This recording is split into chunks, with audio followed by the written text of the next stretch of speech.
Vaksin COVID-19 buatan Sinovac telah mendapatkan izin edar darurat dari Badan Pengawas Obat dan Makanan atau BPOM dengan efikasi 65,3% dan Presiden Joko Widodo menjadi orang pertama di Indonesia yang disuntikan vaksin tersebut pada Rabu 13 Januari 2021. Meskipun sudah dinyatakan aman oleh BPOM, kampanye vaksinasi pemerintah tidak memprioritaskan masyarakat lanjut usia dan lebih mengutamakan kelompok usia 18 hingga 59 tahun. Padahal, berdasarkan data resmi dari pemerintah, kelompok umur dengan angka kematian tertinggi akibat COVID-19 ini adalah usia 60 tahun ke atas. Jadi, apa alasan dibalik keputusan ini?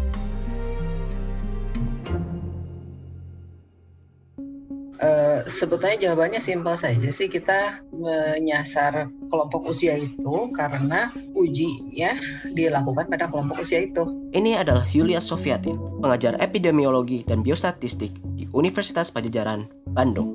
Yang menjadi pertanyaan sebetulnya kenapa ujinya dilakukan pada kelompok itu gitu kan. Intinya begini, manusia itu kan pabriknya beda-beda ya, nggak kayak HP gitu, sehingga obat yang sama diberikan kepada orang yang berbeda itu efeknya bisa berbeda. Yang simpel aja, paracetamol dikatakan obat paling aman, ibu hamil juga boleh tuh minum obat itu. Tapi beberapa orang yang nggak kuat itu bisa sampai harus masuk ICU karena paracetamol saja. Jadi kita harus hati-hati dalam menggunakan obat pada manusia karena efeknya atau respon tubuh kita berbeda-beda. Hal ini menjadi dasar mengapa uji klinis fase 3 pada manusia tidak bisa sembarangan. Ada 3 pilar etika penelitian kesehatan dengan subjek manusia yang menjadi syarat pada tahap uji klinis vaksin ini. Yang pertama adalah otonomi. Otonomi itu artinya setiap subjek yang bersedia ikut di dalam penelitian itu harus mempunyai otonomi untuk bisa memutuskan ikut atau tidak ikut. Jadi meskipun sudah dijelaskan, sudah datang ke tempat penelitian, dijelaskan lagi, ini loh penelitiannya begini, manfaatnya seperti ini, risikonya seperti ini, hak Anda apa.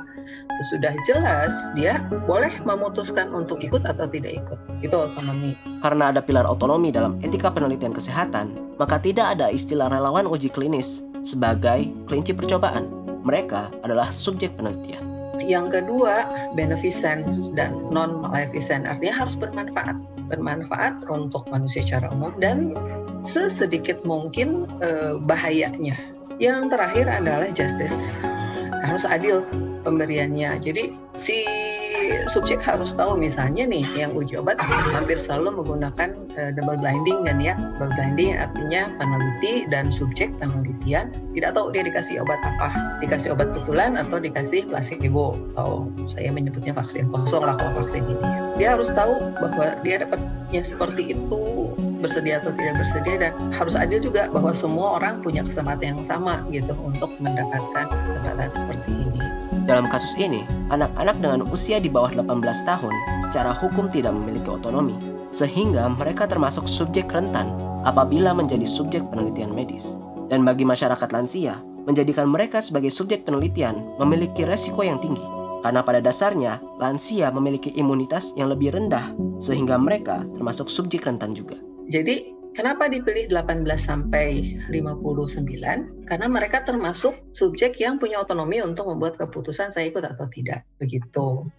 Lalu kapan lansia dan anak kecil aman untuk divaksinasi? Biasanya uji itu dilakukan setelah uji terhadap kelompok yang otonom ini memberikan hasil yang baik, gitu. Nah baru maju ke kelompok-kelompok lain yang lebih rentan. Misalnya di Brazil itu sudah mulai kan dengan kelompok orang tua gitu, sehingga ya bisa saja nanti kalau hasilnya baik itu bisa diadopsi juga di Indonesia kalau misalnya memang sangat-sangat baik.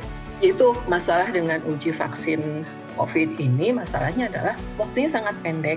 Vaksin-vaksin lain kan sudah bertahun-tahun, TBC udah puluhan tahun itu dilakukan penelitian terhadap vaksinnya. Masih belum beres sampai sekarang ya. Sekarang vaksin COVID ini baru 10 bulan gitu, dan kita berharap masyarakat umum pastilah berharapnya ya harus aman, harus baik, harus efektif gitu. Tapi kita nggak bisa menutup mata bahwa ini sesuatu yang baru. Kemungkinan yang belum ada buktinya kita masih bisa mungkin terjadi.